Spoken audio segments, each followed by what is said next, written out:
સંપૂર્ણ સંપૂર્ણ આ શબ્દ યાદ રાખજો, સંપૂર્ણ પાક માટેની જરૂરિયાતના પોષક તત્વો.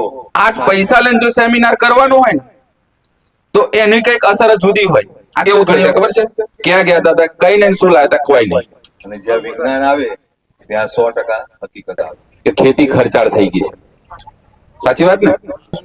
100 રૂપિયાનું ડીએપી જમીનમાં નાખો છો, એમાંથી 30 થી 40 રૂપિયાનું છોડ લેશે. તમારે મારે બે બાકી પકડીને કરવી પડશે, નહીં તો આ જમીન 5 વર્ષની અંદર એવી બંજર થઈ જશે. આપણે કહેવત છે, કેડિયા કહેતા હતા, ખાધું કેટલું અગત્યનું નથી, પચાયું કેટલું એ અગત્યનું છે. બેક્ટેરિયાના રૂપમાં ઘી તો નહીં આપો તો એ ખાતર જમીનમાં પડી રહેશે. અને વાત કરી પરિવર્તન સંસારનો નિયમ છે.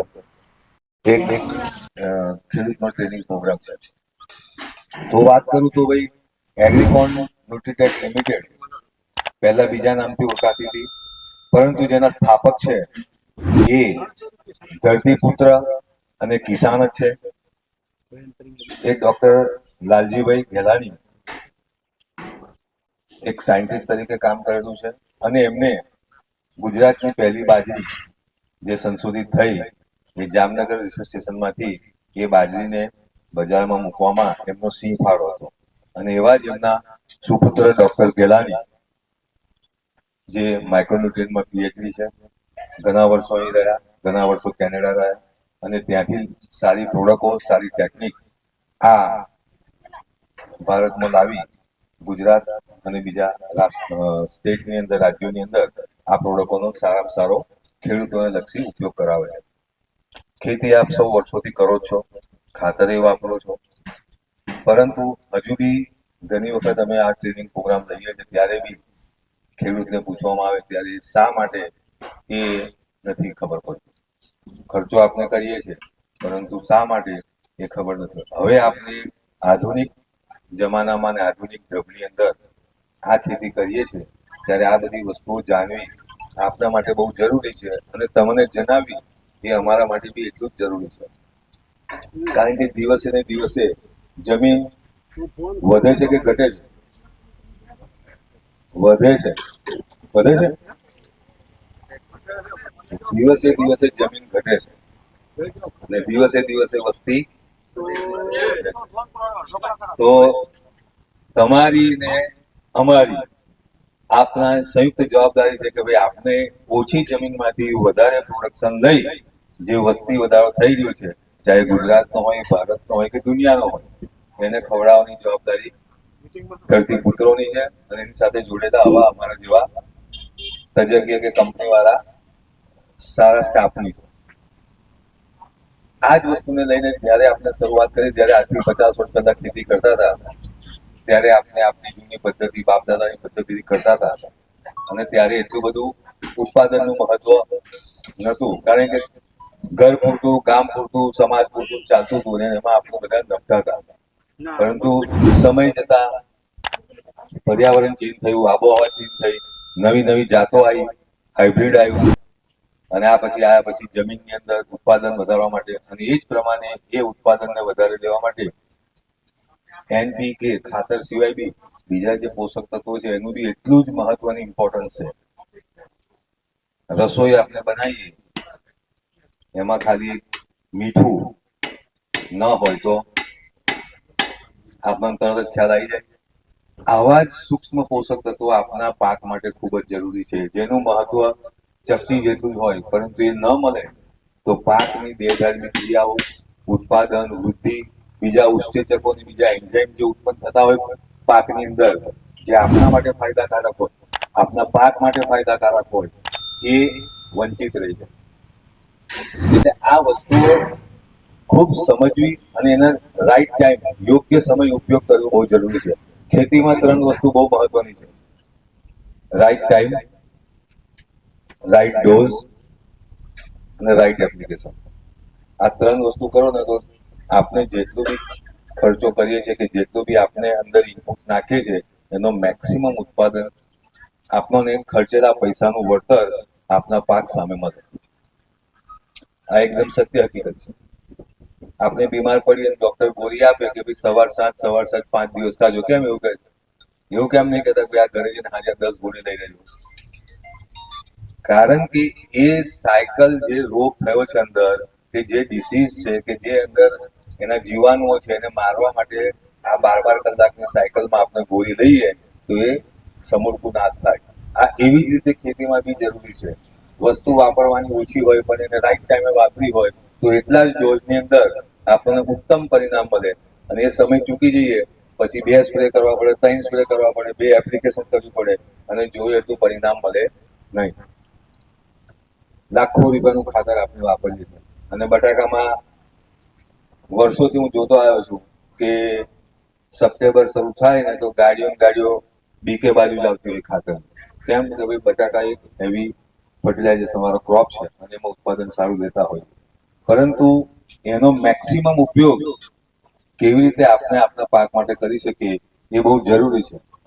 અને એના માટે વાપરતા એ વસ્તુ અલગ છે, પરંતુ હવે એવી બધી ટેકનિકો અને એવી બધી વસ્તુઓ અને પ્રોડક્ટો આવી ગઈ છે કે જે એ વર્ષોથી વાપરેલું ખાતર જમીનમાં જે ફિક્સ થઈ ગયું છે, ફોસ્ફરસ હોય, પોટાશ હોય કે બીજા સૂક્ષ્મ પોષક તત્વો હોય, એને જમીનમાંથી છૂટું પાડી આપણા પાકને મળે.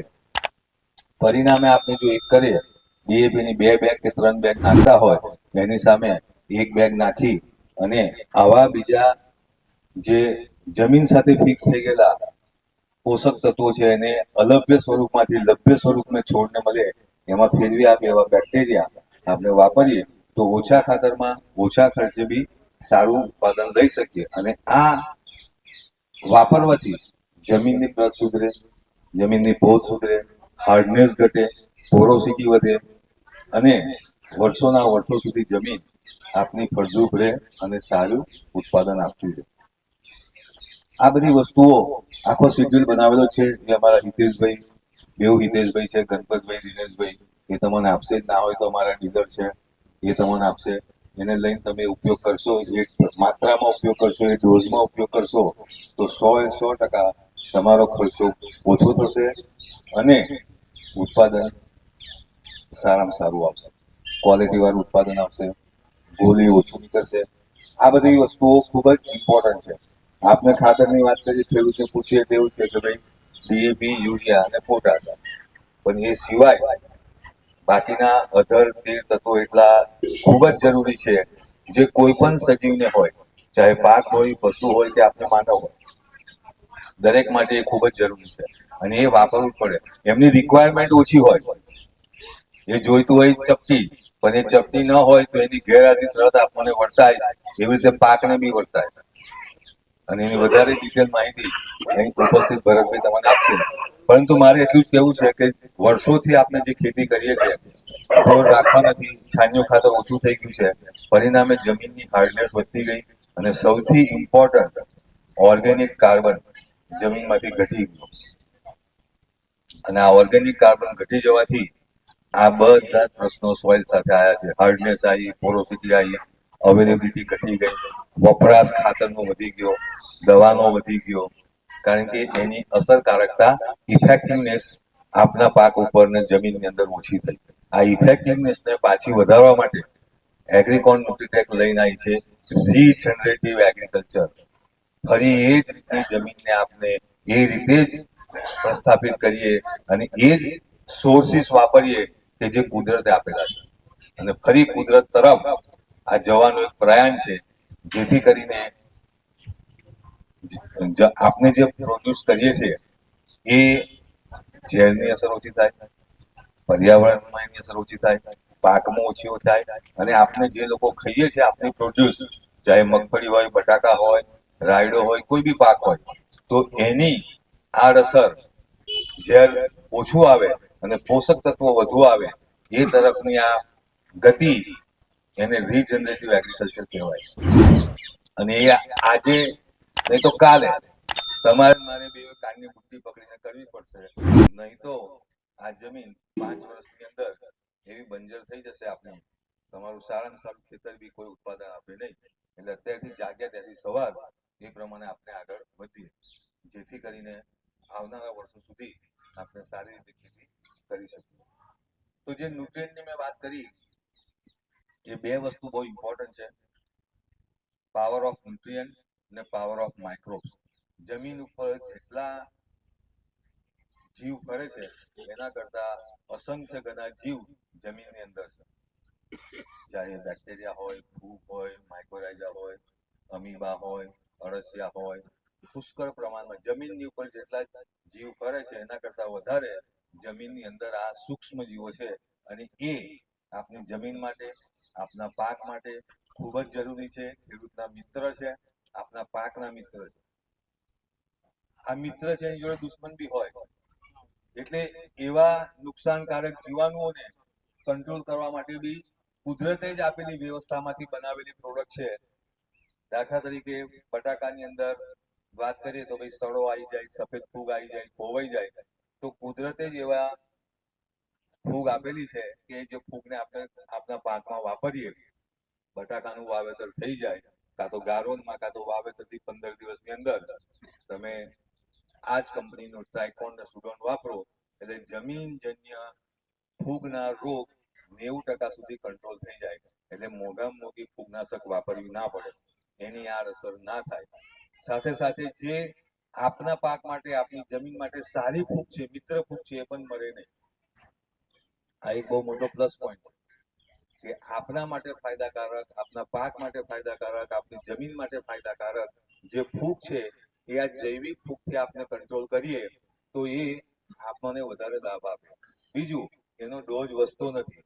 આ જૈવિક કુદરતી રીતે મેળવેલા છે. જીવસ્ય ભોજનમ પર આ જૈવિક ફૂગ કામ કરે છે. એટલે ટ્રાઇકોડર્મા અને સુડોમોનાસના બેક્ટેરિયા જો તમે વાવેતરના થી 15 દિવસની અંદર તમારા પાકમાં આપી દો તો 90% જમીનજન્ય ફૂગના રોગ જે બટાકાને લાગે, રાયડાને લાગે, એ તમામ સારી રીતે કંટ્રોલ થાય.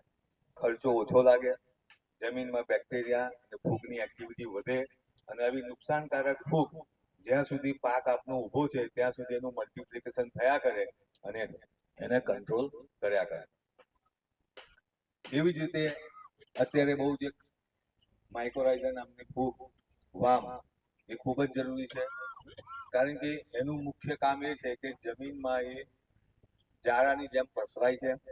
કોઈ બી પાક હોય એના બે મુખ્ય મૂળ હોય.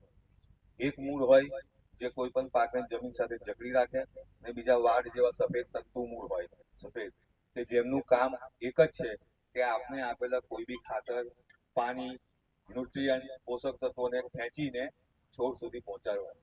હવે એ ઝાડું જેટલું મોટું હોય એટલો પાકનો વિકાસ સ્વસ્થ થાય, સરસ થાય, હેલ્ધી રહે. અને બીજું, આપને આપેલા અથવા આપને પૈસા ખર્ચીને જે પોષક તત્વો કે ન્યુટ્રિયન્ટ કે ખાતર નાખ્યા છે એનો સારામાં સારો અને મેક્સિમમ ઉપયોગ આ વામ ફૂગ કરાવે. અને તમે જોઈ શકો છો વામ નામનું છે.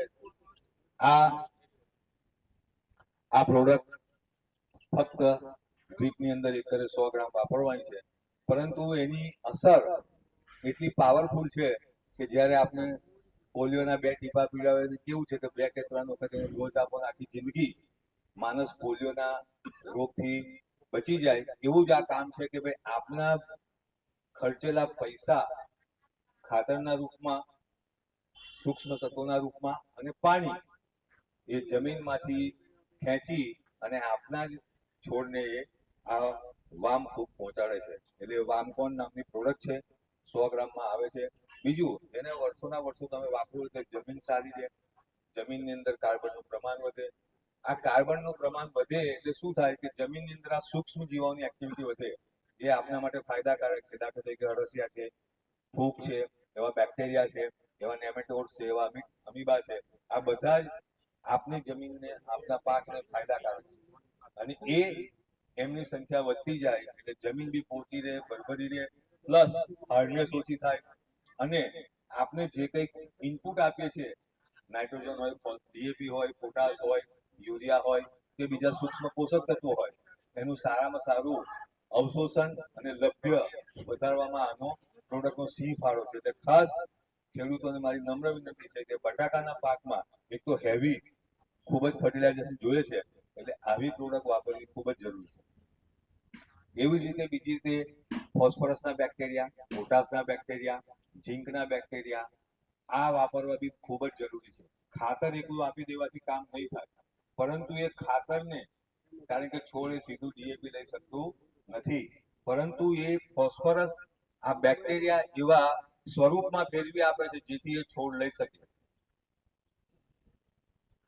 એ ઘઉં કે ચોખા કે દાળ કે શાક જે આવ્યું છે એ આપણાથી ખવાશે?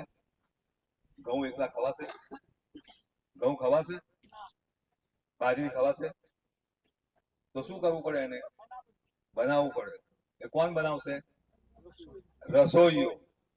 હવે રસોઈયો ના આવે તો તમારામાંથી ઘઉં ને બાજરી ખવાશે? ચોખા દાળ નહીં ખવાય. એવું જ છે, ખાતર તમે આપી દીધું પણ આ બેક્ટેરિયાના રૂપમાં રસોઈયો નહીં આપો તો એ ખાતર જમીનમાં પડી રહેશે અને ફિક્સ થઈ જશે. છોડ એને લઈ શકે નહીં. છોડ એને લઈ શકે નહીં. એ બેક્ટેરિયા જ એવા છે કે જે તમે આપેલું ખાતર ડીએપી હોય, પોટાશ હોય, નાઇટ્રોજન હોય કે સૂક્ષ્મ પોષક તત્વો હોય, એ બેક્ટેરિયા જ એને એવા રૂપમાં ફેરવી આપશે જેથી કરીને છોડ મૂળ દ્વારા લઈ શકશે. આપને બધું આયોજન કર્યું હોય તો રસોઈ અમને ના આવે તો તમારે મારે બધાએ ભૂખા જ જવું પડે, કારણ કે ઘઉંના કઈ ફાકા મરાતા નથી. એને રોટલી કે પૂરી કરવી પડે ને. બાજરી હોય તો રોટલો કરવો પડે, દાળ હોય તો દાળ બી બનાવવી પડે. આ એ જ કામ આ બેક્ટેરિયાનું છે, જે મેં કીધું ન્યુટ્રીકોન પી, ન્યુટ્રીકોન કે, ન્યુટ્રીકોન જેન, ન્યુટ્રીકોન સલ્ફર એસ. આ બધા જ બેક્ટેરિયા એટલા જ ઇમ્પોર્ટન્ટ છે અને એનું મહત્વ એટલું છે કે તમે એકવાર તમારું ખેતર ગમે એટલું મોટું હોય, તમારી જમીન ગમે એટલી મોટી હોય, તમે ગમે એટલું મોટું વાવેતર કર્યું હોય, 50 વીઘાનું વાવેતર કર્યું હોય ને હું આજે કહું તમે ફક્ત 5 વીઘામાં તમે એનો નફો કરજો, 45 વીઘામાં તમે તમારી રીતે કરજો. 5 વીઘાનો ખર્ચો ઓછો આવશે, ઉત્પાદન સારું આવશે અને પેલા કરતા બી ક્વોલિટી વાળું આવશે. આ તમારા ખતરો કરવો હોય તમારા ખેતરમાં કરી લેજો. તમે પછી મને કહેશો કે ના ભાઈ બરાબર છે. કેમ કે એની પાછળ સાયન્સ છે અને જ્યાં વિજ્ઞાન આવે ત્યાં 100% હકીકત આવે. એ કોરોના વાયરસ આપણે જોયો તો નતો જોયો, પણ આખી દુનિયાને કેવી થંભાઈ દીધી. એની કોઈ દવા હતી નથી. પણ શું કર્યું આપણે? વર્લ્ડ હેલ્થ ઓર્ગેનાઇઝેશન ડોક્ટરોએ શું કીધું? ભાઈ ઝીંકની ગોળીઓ ખાઓ. ખાધી આપણે? લીંબુ શરબત પીધા, ઉકાળા પીધા અને ધરેને ખાવાનું ખાધું, ઘરનું જ ખાવાનું ખાધું, બહારનું બધું બંધ થઈ ગયું. કેમ કર્યું? એ શું કામ કર્યું? વિટામિન D3 લીધું, મોસંબીના કોથળા ખાલી કરી દીધા. આ બધું કેમ કર્યું આપણે? કારણ કે એ વસ્તુ ખાવાથી આપના બોડીની, આપના શરીરની રોગ પ્રતિકારક શક્તિ વધી અને એ વાયરસ સામે ફાઇટ કર્યો અને એને રોક્યો. ઘણાને થયો હશે, ઘણાને ખબર નહીં પડી હોય અને ઘણાને થયો ને ગામમાં પહોંચી ગયા. એટલે જે આમને આ પ્રક્રિયાને અનુરૂપ કામ કર્યું કે ભાઈ વિટામિન સી લીધું, ઝીંકની ગોળીઓ લીધી, વિટામિન D3 લીધું, કેલ્શિયમ લીધું, ઉકાળા પીધા, તો શરીરની ઇમ્યુન સિસ્ટમ વધી અને વાયરસ સામે ફાઇટ કર્યો અને આપણે બધા બચી ગયા. કમનસીબ લોકો હશે એ કદાચ ભગવાનને પ્યારા બી થઈ ગયા, પરંતુ એનો તમે રેશિયો કાઢો આખી દુનિયાનો તો 1 કે 2% જ હતો. એટલે 100 માણસને કોરોના કદાચ થયો હોય તો એમાંથી 1 કે 2 માણસ જ ભગવાનના ધામમાં પહોંચ્યો. બાકીના 98 જણ જે બચી ગયા એનું કારણ આ છે. એવું પાકમાં બી છે કે એને યોગ્ય સમયે યોગ્ય પોષક તત્વ, સૂક્ષ્મ પોષક તત્વો મળી જાય તો એ પાક આપણને સોનામાં સુગંધ આપે, ઓછા ખર્ચે સારામાં સારું ઉત્પાદન આપે અને આપણને આ આફતમાંથી કાઢી દે. એટલે ખાસ અહીંગાડી એના માટેની એક કંપનીએ સરસ પ્રોડક્ટ બનાવી છે, નવી લેવલ અપ કીટ. સોઇલ એપ્લિકેશનમાં બી આવે છે અને ડ્રીપ માટે બી આવે છે. આને તમે અવશ્ય અને અવશ્ય હું ખાસ તમને ભલામણ કરીશ કે તમારી ખેતી ગમે એટલા વીઘાની હોય, 20 વીઘાની હોય તો 10 વીઘામાં તમે આ કીટ અવશ્ય વાપરો અને એનો તમે ડિફરન્સ જો વાપર્યા પછી બીજા બધા તમે ખર્ચા કરશો એના કરતા 50% ખર્ચામાં આ કીટ સંપૂર્ણ આ શબ્દ યાદ રાખજો, સંપૂર્ણ પાક માટેની જરૂરિયાતના પોષક તત્વો એમાં આવી ગયા. ઓર્ગેનિક કાર્બન આવી ગયું જેની મેં વાત કરી, ઓર્ગેનિક ફર્ટિલાઇઝર આવી ગયું અને તમામ પ્રકારના જરૂરી પોષક તત્વો આવી ગયા. એક આ સંપૂર્ણ ખોરાક છે જે આપના પાક માટે ખૂબ જ જરૂરી છે. વધારે સમય નહીં લઉં, બાકીના આપણે ડિસ્કશનમાં પ્રશ્નો કરશું, પરંતુ હું વિનંતી કરીશ અમારી સાથે ઉપસ્થિત વર્ષોથી બટાકામાં કામ કરે છે, તમારા વિસ્તારમાં બી આવે છે અને છેલ્લા 5 વર્ષથી એગ્રીકોન સાથે જોડાયેલા છે અને બટાકામાં એમની માસ્ટરી છે. એ ન્યુટ્રિયન્ટનું મહત્વ, સમયનું મહત્વ અને બાયોલોજીકલ પ્રોડક્ટનું શું ઇમ્પોર્ટન્સ છે આપના પાકની અંદર એના વિશે વધુ માહિતી આપે. નમસ્કાર. તમારા જે મનના પ્રશ્નો હોય એ આપણે છેલ્લે ચર્ચામાં રાખશું, કારણ કે વચ્ચે પાછો આખો ટોપિક બદલાઈ જશે. અહીંયા જે બધા બેઠેલા છે આપણે ખેતીની સાથે સંકળાયેલા છીએ અને વર્ષોથી ખેતી કરતા આયા છીએ અને હજુ પણ કરવાના છીએ. તો પહેલું જ આપણે વાત કરીએ તો દરેકના મનની અંદર એક શંકા આવતી હશે અત્યારે કે ખેતી ખર્ચાળ થઈ ગઈ છે. સાચી વાત ને? કેમ ખેતી ખર્ચા વધ્યા છે, ઉત્પાદન ઘટ્યા? સાહેબે જે વાત કરી, જમીન વધતી નથી, દિવસે દિવસે આપણી જમીન ઘટતી જાય છે. જમીન ઘટવા પાછળ કેવું કે થોડુંક આપણી પાસે કઈક એ થયું એટલે આપણે તબેલો બનાવીએ, ખેતરમાં મકાન બનાવીએ, ફાર્મ હાઉસ બનાવીએ. 25 વીઘા છે તો 2 વીઘા ઓછી થઈ, ઉત્પાદન ઘટ્યા છે. અને ખેતી ખર્ચાળ થવા પાછળ આપણે પોતે પણ એટલા જ જવાબદાર છીએ. તમને કહું કે દેખા દેખી અનુકરણ. કનુભાઈએ 3 બેગ ડીએપી નાખી તો હું 4 બેગ નાખું તો મારું ઉત્પાદન વધે. પણ હંમેશા વધારે ખાતરો નાખવાથી ઉત્પાદન વધતા નથી, જમીન બગડે છે. અને ઉત્પાદન ઘટવા પાછળનું કારણ છે કે જમીનની ઉત્પાદકતા ઘટી. આજથી 5 વર્ષ પહેલા જે ખેતર તમે લીમડા વાળું, આંબા વાળું કોઈ પણ ખેતરનું નામ હોય, એ ખેતરનું તમે 5 વર્ષ પહેલાનું ઓબ્ઝર્વેશન લેજો અને આજનું લેજો. 5 વર્ષ પહેલા એ ખેતરમાં ઢેફા નહીં પડતા હોય, આજની તારીખમાં એ ખેતરમાં જમીન કઠણ થઈ છે. થયું છે એવું? તો એ જમીનની ઉત્પાદકતા ઘટવા પાછળ આડેધડ ખાતરનો વપરાશ, જે મેં કીધું ને દેખા દેખી અનુકરણ, આડેધડ ખાતરો. વધારે ખાતર નાખવાથી કોઈ દિવસ ઉત્પાદન વધે નહીં, પણ જરૂરિયાત મુજબ પ્રમાણસર. આપણી જૂની કહેવત છે, ગેડિયા કહેતા હતા, ખાધું કેટલું અગત્યનું નથી, પચાયું કેટલું એ અગત્યનું છે. ઘી તો સારું જ ને, આપણે ઘી ખાઈએ જ છે, સારું જ ને.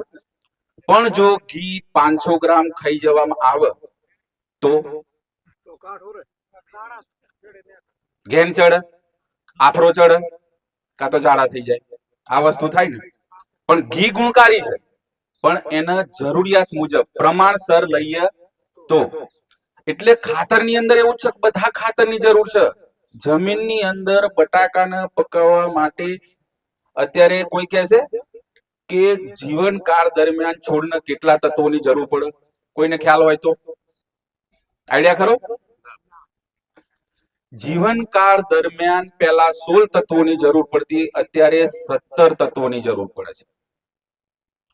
આપણે આપીએ urea, DAP, potash, nitrogen, phosphorus, potash આપીએ. બહુ અત્યારે આપતા થયા કેલ્શિયમ, મેગ્નેશિયમ ને સલ્ફર. કાર્બન, હાઇડ્રોજન, ઓક્સિજન એ હવા પાણીમાંથી છોડ લેતું હોય છે. આપણે 9 તત્વો આપીએ છીએ અને અંદરથી લઈએ છે કેટલા? 17. જમીનમાં 9 તત્વો આપણે આપીએ છીએ. દર સિઝનની અંદર દરેક પાકની અંદર 9 તત્વો આપીએ અને અંદરથી 17 ખેંચીએ તો દિવસે દિવસે જમીનમાં તત્વો રહેશે તો ઉત્પાદન ઘટશે કે નહીં ઘટે? બીજું, આડેધડ યુરિયા, ડીએપી, પોટાશ જમીનની અંદર નાખશું એટલે જમીન કઠણ થતી જશે. હવે જમીન કઠણ થતી જશે. હવે ડીએપી એટલે ફોસ્ફરસ.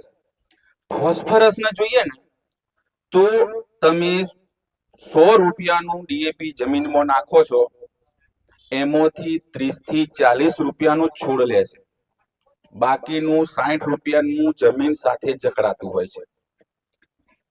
બટાકામાં કે તમાકુમાં કે રાયડામાં ફોસ્ફરસ વાળા ખાતરો વાયામાં વાયા હોય, જ્યારે તમે ડીગર મારીએ તો એવાને એવા દાણા નીકળે છે. પણ આપણા મનની અંદર પ્રશ્ન નથી આવતો. આપણે તો મેં તો 2 થેલી વીઘાની અંદર ડીએપી નાખી છે કે 2 થેલી એએસપી નાખી છે, પરંતુ ત્યાં લોજિક એ જ લાગે જે સાહેબે વાત કરી સાયન્સ ના અનુભવ આ બંનેનો સમન્વયથી ચાલશું ને તો ધાર્યું પ્રોડક્શન લઈશું જમીન પણ સુધારશું. તો એ જે ફોસ્ફરસ તમે 100 રૂપિયાનો વાપરો છો એ જમીનમાં પડી રહે 30-40 રૂપિયાનો છોડ લે બાકીનો જમીનમાં પડી રહે તો એ બીજી સિઝનમાં કામે લાગતો નથી. અને જમીનના રજકણો સાથે જકડાય એટલે હવાની અવર જવર ઓછી થાય જમીન કઠણ થાય. ફોસ્ફરસ આજે વાપરેલો 35 દિવસે અવેલેબલ ફોર્મમાં આવે લભ્ય અવસ્થામાં. એટલે ડીએપી ક્યાં નાખીએ છીએ આપણે? ડીએપી ક્યાં નાખીએ છીએ? પાયામાં. કારણ કે આજે વાપરેલો ડીએપી 35 દિવસે લભ્ય અવસ્થામાં આવશે છોડને લેવાની કન્ડિશનમાં. એમાંથી 30-40 રૂપિયાનો જ ઉપયોગ થશે. તો આપણા તો 60 રૂપિયા પડી ગયા. બીજું તત્વ આપણે પોટાશ વાપરતા હોઈએ. પોટાશ ઉપર પણ નાખતા હોઈએ છે ફુવારામાં અને પાયામાં પણ નાખતા હોઈએ છે. પોટાશ થોડો ઘણો ચલિત છે. ઉદાહરણની તરીકે વાત કરું તો સાહેબે વાત કરી પરિવર્તન સંસારનો નિયમ છે. આપણે એ બધા પરિવર્તનો આપણે એની અંદર સ્વીકારી લીધા. બધાની પાસે અત્યારે એન્ડ્રોઈડ ફોન છે? ના હોય એવા કોઈ હાથ ઊંચો કરજો એન્ડ્રોઈડ ફોન ના હોય એવા. બધાની પાસે છે ને? કોઈ શીખવા ગયેલા? એન્ડ્રોઈડ ફોન ચલાવવાનું કોઈ શીખવા ગયેલા? તેમ છતાં આવડી ગયું. અત્યારે નાનું બાળક હોય આપણે ઘરે જઈએ એટલે ફોન કાઢીને એને જે જોયું હોય ગેમ રમવી હોય વિડીયો જોવા હોય ચાલુ કરી દેશે. એને કોણે ટ્યુશન આપ્યું છે? આ બધાની અંદર આપણે પરિવર્તન અપનાવ્યું પણ ખેતીની અંદર જે વર્ષો જે સિસ્ટમમાં કરતા હતા એમાં પરિવર્તન ના અપનાવ્યું. બળદગાડાથી કરતા અત્યારે ટ્રેક્ટર આવી ગયા બધાને. પેલા કોસથી પાણી પછી મશીનથી અત્યારે સબમર્સિબલ પંપ આવી ગયા. આ બધામાં પરિવર્તન આવ્યું પણ ખેતીની અંદર મારા 2 ટીએપી નાખવાની, મારે 2 પોટાશ નાખવાના, મારે 2 યુરિયા નાખવાની આપણી મનની અંદર નક્કી જ કરેલું છે. પરંતુ એ જમીનની અંદર અતિશય ફર્ટિલાઇઝર જવાથી જમીન કઠણ થાય. આવનારા દિવસોમાં છોકરા એવું કહેશે કે બાપા જમીન હમુદી બગાડીને ગયા. કારણ કે એની અંદરથી અત્યારે બટાકાનું 500 મણ ઓકડા સમજવા માટે કહીશ ને 500 મણ પ્રોડક્શન લેતા હશો આવનારા દિવસોમાં 250 મણ આવી જશે તો પછી કેવું થશે ખબર છે? ક્યાં ગયા હતા કઈ નહીં શું લાયા હતા કોઈ નહીં હરખું થઈને રહેશે. તો ફોસ્ફરસ જે છે ને એ લેન્ડલાઇન ફોન હતા ને પેલા, અત્યારે બધાની પાસે મોબાઈલ છે પણ પેલા લેન્ડલાઇન ફોન હતા અને એમાં આપણે કોઈને ફોન કરવો હોય તો એસટીડી જઈએ, કોઈના ઘેર ફોન હોય ત્યાં જઈએ. પણ આપણે વાત કરવા પાછે ફોન પાસે જવું પડે. તો ફોસ્ફરસ એવો છે લેન્ડલાઇન ફોન જેવો કે છોડને જરૂર હશે તો મૂળ ત્યાં જશે તો લેશે, બાકી ત્યાંનું ત્યાં પડ્યું રહેશે. બાકી એ બીજી સિઝનમાં અલગ વ્યવસ્થામાં જતો રહે. પોટાશ જે છે ને થોડો ઘણો ચલિત છે. લેન્ડલાઇન ફોન પછી કોટલેસ ટાટા ઇન્ડિકોમના ડબલા આવેલા 2-3 કિલોમીટરના રેડિયેશનમાં એનું નેટવર્ક આવે એટલે ઓફિસ થી ઘર એટલે ત્યાં 2-3 કિલોમીટરમાં ચાલે. પોટાશ થોડો ઘણો ચલિત છે. નાઇટ્રોજન છે ને એ આપણા મોબાઈલ જેવો છે, ગમે ત્યાં નેટવર્ક આવી જાય આપણે સાથે જ રાખીએ. તો નાઇટ્રોજન જમીનમાં ઉતરી પણ જાય, હવામાં ઉડી પણ જાય. તો આ જે 3 તત્વોની વાત થઈ. પછી વાત થઈ calcium, magnesium, sulphur. Calcium, magnesium, sulphur જે આપણે આપતા હોઈએ છીએ કે છોડના જીવનમાં બટાકાના પાકની અત્યારે બધાને બટાકાનું વાવેતર છે ને બરાબર. હવે પાછળના બટાકામાં વાઢિયાનો પ્રશ્ન આવે છે, ક્રેકિંગ પ્લસ બટાકાની અંદર શરૂઆત 50-60 દિવસ પછી ટોચના પાનના ના થઈ જાય. ટોચના પાનના ના થઈ જાય એટલે આપણે શું કરીએ ખબર છે? ચૂસિયાની દવા મારીએ, ફૂગની દવા મારીએ. પણ એ ફૂગ આવી કેમ એ આપણે વિચારતા નથી. કારણ કે ફૂગ આવા પાછળ કારણ એ છે કોઈ પણ ન્યુટ્રિશન ઘટે એટલે ફૂગ એની અંદર હાવી થાય. અને ફૂગ હાવી થાય અને આપણે પશુપાલન સાથે બધા સંકળાયેલા છીએ. પશુપાલનની અંદર 10 દિવસે પગાર થાય છે. કેટલા દિવસે થાય છે ડેરીનો? 15 દિવસે. તમારો શેડ્યુલ ફિક્સ કરેલો હશે, મારે 15 દિવસ દરમિયાન આટલો ભેડો ખવડાવવાનો, આટલું દાણ ખવડાવવાનું, તો મારા આટલું દૂધ નીકળશે. છે કે નહીં એવું શેડ્યુલ? તો આપણે ખેતીની અંદર બટાકાનો જે 3 મહિનાનો પાક છે એની અંદર આપણે કોઈ શેડ્યુલ ફિક્સ કરતા નથી. એમાં તો સાહેબે કીધું ને ટાઈમ, ડોઝ, આનું બહુ મહત્વ છે. કયા ટાઈમે આપો છો? એની જરૂરિયાત પતી ગઈ તમે પોટાશ આપો તો નકામું છે, એની જરૂરિયાત પતી ગઈ ફોસ્ફરસ આપો તો નકામું છે. પણ ટાઈમિંગ બહુ મહત્વનું છે. પશુપાલનમાં શેડ્યુલ રાખો છો એવો ને એવો જ શેડ્યુલ ખેતીની અંદર કરવો જરૂરી છે. તો જે આપણે વાત કરતા હતા જે 17 તત્વોની જરૂર છે એની અંદર પહેલું જે nitrogen, phosphorus, potash, carbon, hydrogen, oxygen આ હવા પાણીમાં થયેલે. હવે કાર્બન આપણી જમીનની અંદર ઘટ્યો. પશુપાલન છે એટલે છાણિયું ખાતરનો ઉપયોગ કરતા જશે બધા, પણ છાણિયું કોવડાઈને નાખો છો કે ડાયરેક્ટ નાખી દો છો? બરાબર. હવે છાણિયું ખાતર સોનું છે, પણ જો કમ્પોસ્ટ થયેલું કોહવેલું હોય તો, નહીં તો છાણિયું ખાતર તમે ખેતરની અંદર નાખ્યું કાચું હોય એટલે ઉધેવને આમંત્રણ આપવું પડે નહીં. ડોળ, આપણે ડોળ કહીએ મુંડા કહીએ? ડોળ. મફળીની અંદર ડોળના આમંત્રણ આપવું પડે નહીં. ફૂગ, જે સફેદ ફૂગ, કોવારાની ફૂગ, આના આમંત્રણ આપવું પડે નહીં. અને નિંદામણ તો આખા વગડાના જોયા ના હોય એવા પણ નિંદામણ આપણા ખેતરની અંદર થાય. તો છાણિયું વાપરો છો તો છાણિયાનો ઉપયોગ એક ચોમાસું જવા જ દેવાનું.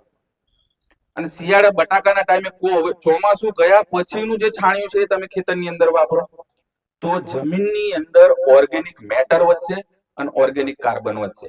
અને જમીનમાં કાર્બનની ગેરહાજરી હોય એટલે તમે ગમે એટલા ખાતરો આપો, છોડ લે નહીં. બીજું જે સાહેબે વાત કરી પાવર ઓફ ન્યુટ્રિશન અને પાવર ઓફ માઇક્રોબ્સ, કોરોનાની વાત કરી સાહેબે. આપણે ઘણી વખત મારા જેવા કે બેક્ટેરિયા વાપરો, બેક્ટેરિયા વાપરો, બેક્ટેરિયા વાપરો, પણ બેક્ટેરિયા ઉપર વિશ્વાસ આવે જલ્દી? કારણ કે પેલું ખાતર નાખીએ એટલે તૈયાર એમ દેખાય, પક્કો દેખાય. યુરિયા નાખીએ એટલે લીલું થવું જ પડે. પણ બેક્ટેરિયા કહીએ જે સાહેબે કીધા એટલે ઘણી વખત બાયપાસ જાય. પણ જે સાહેબે કોરોનાનું ઉદાહરણ આપ્યું, કોરોના વાયરસ જ હતો, બેક્ટેરિયા જ હતો, પણ એ દેખાતો પણ નતો. આખા વર્લ્ડને ઉભું કરી દીધેલું, વિશ્વને. કોઈ ઘરમાંથી બહાર ના કરતા હતા કે ના? બાજુવાળા મિત્રને મળવા જતા હતા કે ના? એને થઈ ગયો ને આપણે આમ ટેબલ હોય અડતા ના કે. બીજું ઘરના શુદ્ધ ખોરાક ખાતા હતા. આ નાસ્તા વાળા ચાલુ હતા કોરોના દરમિયાન કે ના? મંચુરિયન હતા કે નહીં? પીઝા હતા કે નહીં? ગોટાવાળા હતા કે નહીં? ઘરના રોટલા ખાધ્યા, કઠોળ ખાધ્યા, ઘરનું જ ખોરાક ખાધ્યું. અને એ ટાઈમે દવાખાનામાં કોઈ બીપી ના પેશન્ટ આવતા હતા, કોઈ હાર્ટ એટેક આવતા હતા, કોઈ બીમારી આવતી હતી? ખાલી કફ, તાવ, શ્વાસ, આજે એના જ રિલેટેડ આવતા હતા. અત્યારે કેટલા બધા પેશન્ટો વધી ગયા છે. તો ખોરાક જે છે ને એ બહુ મહત્વનો છે. બીજું, કોરોના દરમિયાન કોઈ દવા હતી કે નહીં? એ દિવસો દરમિયાન આપણે શું કર્યું? કાળા પીધા, લીંબુ પાણી પીધા, ઝીંકની ગોળીઓ ખાધી, મોસંબી ખાધી, ઘરનું જ ખાધું. એટલે આપણા બોડીની અંદર ન્યુટ્રિશન લેવલ હાઈ કર્યું. હવે ન્યુટ્રિશન લેવલ હાઈ કર્યું, જેનું બોડીની રોગ પ્રતિકારક શક્તિ ઓછી હતી એ ધામમાં જતા રહ્યા તો ખબર પડી નથી. અને જેની બોડીની રોગ પ્રતિકારક શક્તિ પાવરફુલ હતી એને કોરોના થઈને મટી ગયો છે તો એ ખબર પડી નથી.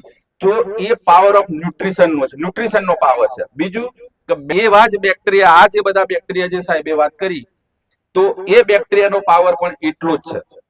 બીજું, આમાં વડીલો પણ છે. વર્ષો પહેલા જે દિવસ ડીએપી ની, જે દિવસ પોટાશના જે સાયન્ટિસ્ટે શોધ કરીને એ દિવસ એ સાયન્ટિસ્ટને પણ ખબર હતી કે જમીનની અંદર બેક્ટેરિયાની હાજરી જરૂરી છે. તો એ દિવસો દરમિયાન મંડળીઓમાં કલ્ચરના પડીકા આપતા હતા બાપા, 200 ગ્રામના કાળા પડીકા આપતા હતા. બરાબર. એ દિવસો દરમિયાન એ કલ્ચરની શોધ કરેલી. પણ મફતની વસ્તુની કોઈ દિવસ કદર હોય નહીં. અત્યારે હું આ મફતની જ સલાહ છે. પણ જો આ પૈસા લઈને જો સેમિનાર કરવાનો હોય ને તો એની કઈક અસર જુદી હોય. આજ તો ઘણી વખત એવું થાય કંપની વાળા આવે વાતો એમની પ્રોડક્ટ વેચવા માટેની આમાં જનરલ નોલેજની વાતો છે.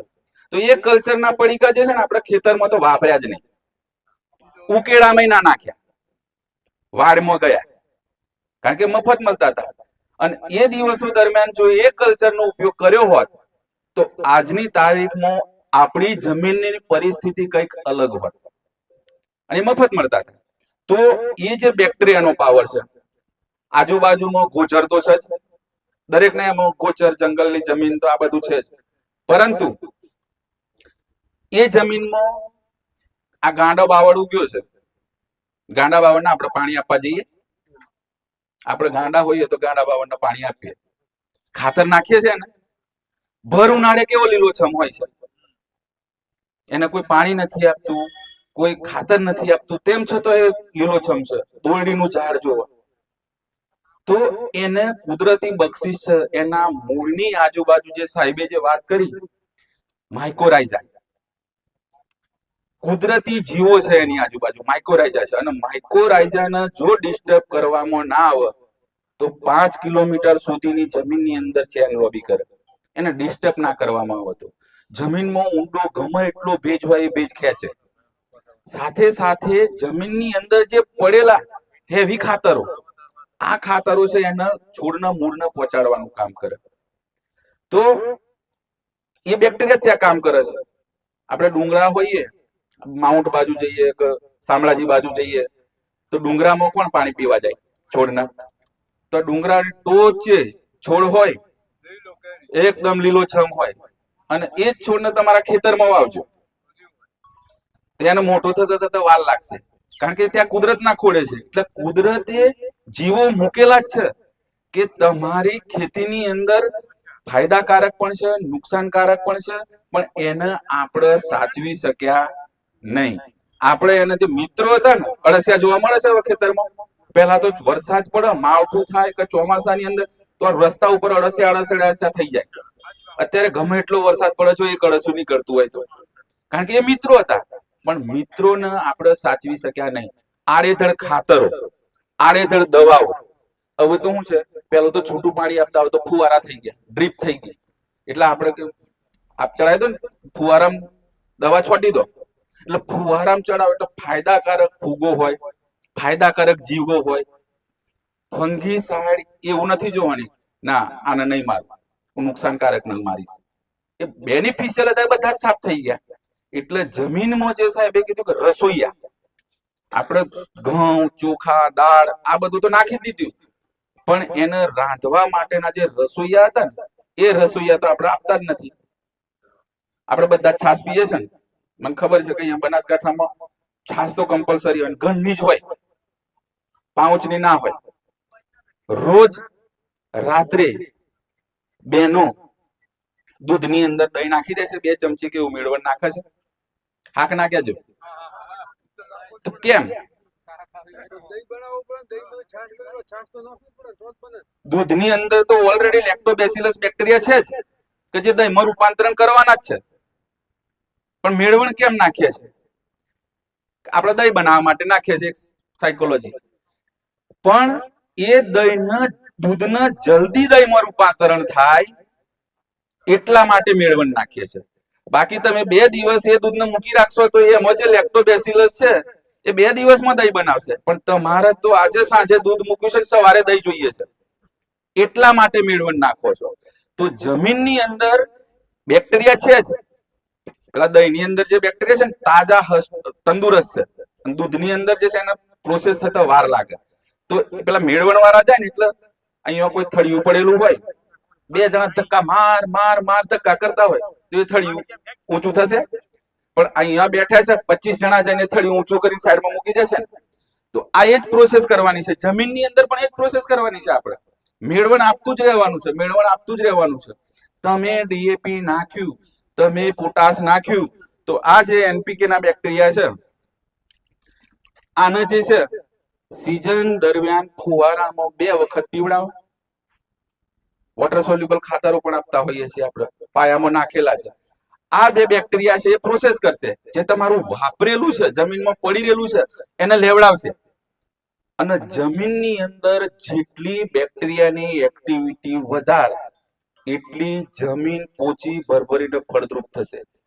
હવેનો સમય એવો આવ્યો છે કે જમીનની ઉત્પાદકતા આપણે મેન્ટેન કરવી પડશે, નહીં તો ઉત્પાદન જે છે આજની તારીખમાં આવે છે એનો દિવસે દિવસે ઘટતા જશે અને આપણે જ બૂમો પાડશું ખેતી ખર્ચાળ થઈ ગઈ છે. તો જમીનની અંદર બેક્ટેરિયાનો પણ એટલો જ રોલ છે. આપણે જે 16 તત્વોની જે વાત કરતા હતા, તો જે સાહેબે કીધું સંપૂર્ણ ભાણું, અત્યારે આપણે રસોડું બનાવ્યું છે, જો દાળની અંદર શાકની અંદર મીઠું નહીં હોય તો સવાદ નહીં, અને આપણે શું કહીશું લાવ મીઠું લાવો ઉપરથી નાખીએ. હળદર વધારે છે તો, હળદર ઓછી હશે તો એનો દેખાવ, એનો ટેસ્ટ નહીં આવે. તો આની અંદર ખેતીની અંદર પણ એવું જ છે કે આપણે nitrogen, phosphorus, potash, calcium, magnesium, sulphur આપીએ છીએ, પછીના જે ન્યુટ્રિશન છે zinc, ferrous, copper, boron, manganese, molybdenum, silica, આ બધા જે ન્યુટ્રિશન છે એ તો આપણે આપતા નથી. એની શું જરૂર છે? પણ બીજું એક વચ્ચે પૂછી લો કે છોડ બોલે? છોડ બોલ ના બોલે? ઓકે. પશુ બોલો? પશુ બોલે જ નહીં યાર, વાપરતું નહીં. હા સાર એમ નહીં, હવે હું તમને કહું. હા હવે હું તમને કહું, તમારો ગાય છે, તમારું બળદ છે, તમારો ગાય બળદ હોય એની ભાંભરવાની સ્ટાઇલ પરથી તમને ખબર પડે કે આને કઈક બીમારી છે એવું, વર્ષોથી સંકળાયેલા હોય તો, કાં તો ફરફર કરે. સમજવા માટેની જ વાત છે કે પશુને આપણે એની ભાભરવાની સ્ટાઇલ પરથી આપણે ખબર પડી જાય કે આના કઈક તકલીફ છે. આપણને બીમાર થઈ ગયા, આપણને તાવ આવ્યો હોય, આપણને માથું દુખતું તો આપણે તો કહી દેવાના છે માથું દુખે છે, પેટમાં દુખે છે, તાવ આવ્યો છે. છોડ બોલે છે, બોલે છે એટલે તમને બતાવે છે, લક્ષણો બતાવે છે. જો તમે ખેતી કરવા ખાતર કરતા હોય ને, આપણે શેડે ફરી નીકળી જઈએ. છોડ ટોચના પાન ના કરે, લક્ષણો બતાવે એટલે એમ કે મારે કેલ્શિયમ જોઈએ છે. નીચેના પાન પીળા પડે એટલે એમ કે મારે નાઇટ્રોજન જોઈએ છે. મફળીમાં ટોચના પાન પીળા પડતો બતાવે, મફળીમાં પીળી પડી જાય છે ને ટોચના પાન, એટલે એવું કહે છે કે મારે ફેરસ જોઈએ છે. પાન પીળું હોય, નસો લીલી હોય તો એવું બતાવે છે કે મારે સલ્ફર જોઈએ છે. પાન રાતા થવાના ચાલુ થાય એટલે એવું કહે છે કે મારે મેગ્નેશિયમ જોઈએ છે. આ છોડ બતાવે છે પણ આપણે એનું ઓબ્ઝર્વેશન લઈ શકતા નથી. એટલે આપણે શું કે ઘણી વખત તમારો અનુભવ, આપણે પેલી બાજુની જે વાત કરું તો કપાસના પાકમાં કુંજરો આવી ગયો, કોકડ વાઈ ગયો, પણ કોકડ વાઈ ગયો પણ શાનાથી આવ્યો? તમે ત્યાં જશો કે મારે થ્રીપ્સ છે, લીલા ચૂસિયા છે, આ ઓબ્ઝર્વેશન લઈને જશો તો મારો ખર્ચો ઘટશે કે નહીં ઘટે? પરંતુ તમે એમ કહેશો કે મારે મરચીમાં કોકડવાટ આવી ગયો છે, આ થઈ ગયું છે, એટલે ચૂસિયાની, થ્રીપ્સની, ચૂસિયાની, ફૂગની, ખોરાક, આ બધાનો સમન્વય કરીને આપશે એટલે આપણે પછી ખર્ચો ખેતીનો વધતો હોય. પણ તમે તમારા પોતે ડોક્ટર બનવાનું છે, જીવાતને ઓળખતા થો, રોગ ઓળખતા થો, ન્યુટ્રિશન ડેફિશિયન્સી ઓળખતા થો. અને ન્યુટ્રિશન લેવલ અપ હોય, ન્યુટ્રિશન નું લેવલ હાઈ હોય એટલે એ છોડની અંદર રોગ પણ ઓછા આવે અને જીવાત પણ ઓછી આવે. કેમ કે એ એની સામે લડી શકતો હોય છે. એકલો ગોળીઓ ખોઈને રહેતો હોય, એને આપણે કહીએ 2 કિલોમીટર ચાલીને જા, તો 4 વખત બેસે કે નહીં બેસે રસ્તા, અને કમ્પ્લીટ ખાવા પીવામાં કસર જ ના મૂકતો હોય, ખાવા બેઠે એટલે 3 રોટલા ખાઈ જ જતો હોય. એ ખેડૂત એ માણસને મોકલશું ચાલતો 5 કિલોમીટર જઈને પાછો આવશે વચ્ચે બેઠા સિવાય. તો આ જે છે ખોરાક જે છે ને, પાવર ઓફ ન્યુટ્રિશન, અને ખોરાકનું જે મહત્વ છે ને, આપણા શરીરની અંદર પણ જે લાગુ પડે છે એ જ ખેતીની અંદર પણ લાગુ પડે છે. તો જે ન્યુટ્રિશનનું લેવલ અપ કરવાનું જે છે, ન્યુટ્રિશનનું લેવલ અપ એટલું રોગનું પ્રમાણ ઓછું, અને ન્યુટ્રિશનનું લેવલ ડાઉન એટલું રોગનું પ્રમાણ વધારે. તો જે કંપનીમાં ન્યુટ્રિશનનું લેવલ અપ કરવા માટે જે પ્રોડક્ટનો જન્મ થયો કે લેવલ અપ સોઇલ અને લેવલ અપ ડ્રીપ. આ બંને પ્રોડક્ટો એવી છે કે તમે લેવલ અપ જે સોઇલ છે એ તમે જમીનની અંદર પાયાની અંદર આપવાની છે, અને લેવલ અપ ડ્રીપ જે છે એ તમારા ફુવારાની અંદર પણ આપી શકો, ડ્રીપ હોય તો ડ્રીપની અંદર આપી શકો. આની અંદર 10 પ્રકારના ખાતરો અલગ અલગ પ્રમાણની અંદર છે. આ જે છે ને એક સમજવા માટેનો એક ચાર્ટ બનાવેલો છે કે રીજનરેટિવ એગ્રીકલ્ચર. આ બાજુનો ફોટો છે જંગલની જમીન છે, અને પેલી બાજુની જે ફોટો છે ને એ આપણા ખેતરની જમીન છે. હવે આ જે જમીનની અંદર ફૂગ, બેક્ટેરિયા, ફાયદાકારક જીવો, અળસિયા આ બધું જ છે, એટલે એકદમ છોડ તંદુરસ્ત ઉભો છે. અને આ બાજુનું જે છે ને એ આપણે તૈયાર કરેલી ખેતરનો છોડનો ફોટો છે. બધી જ ભૂખ લઈને ઉભો છે, અને બધા જ ન્યુટ્રિશન એને જોઈએ છે, વધતા ઓછા પ્રમાણની અંદર જોઈએ છે. બીજું કોઈ પણ પાક હોય, પાક જે છે ને ઉગતાની સાથે પહેલું તત્વ બોરોન લે. આપણે બોરોન ક્યારે આપીએ બટાકામાં? બટાકા વાયા પછી બોરોન કેટલા દિવસે આપીએ?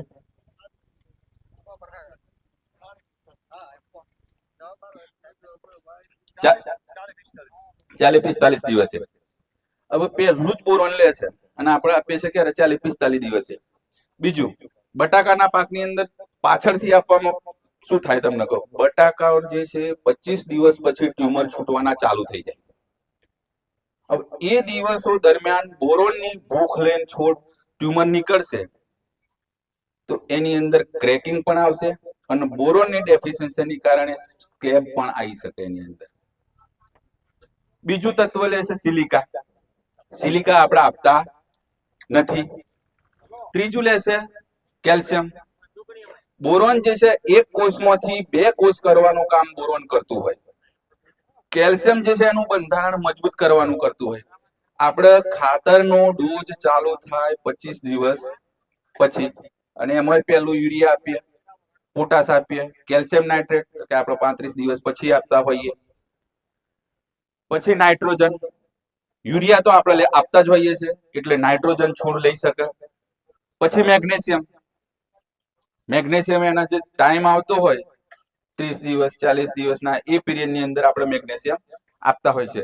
પછી ફોસ્ફરસ લેતો હોય કે જે ઉર્જાના પરિવહનમાં મદદ કરે, તો ફોસ્ફરસ તો આપણે પાયામાં આપી દીધો છે. કાર્બન. કાર્બન તો આપણે આપતા નથી. કાર્બનની ક્યાં જરૂર છે? આપણે મનથી જ વિચારી લીધું કાર્બનની ક્યાં જરૂર છે, તો કાર્બન નથી આપતા. અને પોટાશ, એ છેલ્લે પરિપક્વ અવસ્થામાં પોટાશની જરૂર પડતી હોય. તો આ જે ન્યુટ્રિશનનું જે આખી સાયકલ જે છે, boron, silica, calcium, magnesium, carbon, આ બધા જ તત્વોની જે શરૂઆતમાં જરૂર છે, નાઇટ્રોજન, ફોસ્ફરસ, પોટાશ, તો આપણે તો યુરિયા, ડીએપી, પોટાશના રૂપમાં આપતા જ હોઈએ છીએ. તો આ જે છે આ બધા જ તત્વો આની અંદર લેવલ અપની અંદર છે. કે સંપૂર્ણ બાણું જે ગાંધી સાહેબે કીધું, સંપૂર્ણ બાણું, તો આની અંદર એ બધા જ તત્વો છે. આખા ન્યુટ્રિશનનું બેલેન્સ કરીને કરેલી છે. પછીની વાત કરીએ તો જમીનની અંદર જૈવિક ક્રિયાઓ, બેક્ટેરિયાની એક્ટિવિટી વધારવી પડે. બેક્ટેરિયાની એક્ટિવિટી વધારવી હોય તો કે આપણે તો કે બેક્ટેરિયા વાપરતા નથી. સાહેબે જે કીધું માઇકોરાઇઝા, વામરૂટ, તો કે આપણે તો આપતા નથી, આપીએ છીએ તો પાછળથી આપીએ છીએ. તો આની અંદર લેવલ અપ કીટની અંદર વામરૂટ ઓલરેડી આવે છે 1 કિલો, કે જમીનમાં બેક્ટેરિયાની એક્ટિવિટી કરે, સાથે સાથે જે હેવી ખાતરો, હેવી મેટલ્સ, એને અલભ્યમાંથી લભ્યમાં લાવવાનું પણ કામ કરે, રૂટનું ડેવલપિંગ કરે. ઘણી વખત ભેજ, પાણીની કટોકટીની અવસ્થા હોય ત્યારે પાણીના છોડના ટ્રેસમાંથી પણ બહાર લાવવાનું કામ કરે. પછી પોષક તત્વોનો સંગ્રહ અને લભ્યતાના વહનમાં વૃદ્ધિ.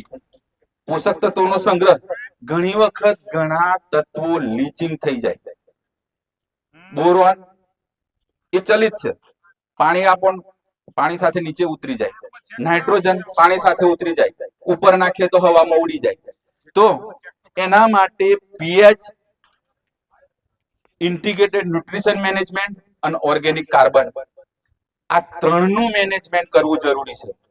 જો જમીનનો પીએચ ઊંચો હોય, જો જમીનમાં ઓર્ગેનિક કાર્બનની ગેરહાજરી હોય, જો જમીનની અંદર ન્યુટ્રિશન અનબેલેન્સ હોય, તો છોડ ન્યુટ્રિશન લઈ શકે ના. ડીએપી તમે ઘણું બધું આપી દીધું, પણ જો જમીનમાં ઝીંકની ગેરહાજરી હશે તો છોડ ફોસ્ફરસ લઈ શકે નહીં. તમે જમીનની અંદર કેલ્શિયમ આપી દીધું, પણ જો જમીનમાં ફેરસની ગેરહાજરી હશે તો છોડ કેલ્શિયમ લે નહીં. દૂધ તો ખાઈએ છે ને આપણે બધા. ઘઉંના રોટલા સાથે સારું લાગે, બાજરીના મકાઈના રોટલા સાથે? બાજરીમાં ઠીક રહે ને મોડે, ઘઉંમાં કેમ નહીં સારું રહેતું? ચીકણું થઈ જાય. હા, એની પાછળનું સાયન્સ લોજિક, એની પાછળનું સાયન્સ ના લોજિક એવું કે છે કે દૂધની અંદર કેલ્શિયમ સારામાં સારું છે. એક મિનિટ કાકા, દૂધની અંદર કેલ્શિયમ સારામાં સારું છે અને બાજરીની અંદર ફેરસ છે. કેલ્શિયમ ફેરસ નો સમન્વય થાય ને એટલે એ પચવામાં ને સ્વાદની અંદર મીઠું લાગે, એટલે બાજરીના રોટલા સાથે દૂધ સારું લાગે. પછી જુસ્સાદાર બીજના સ્ફુરણ માટે,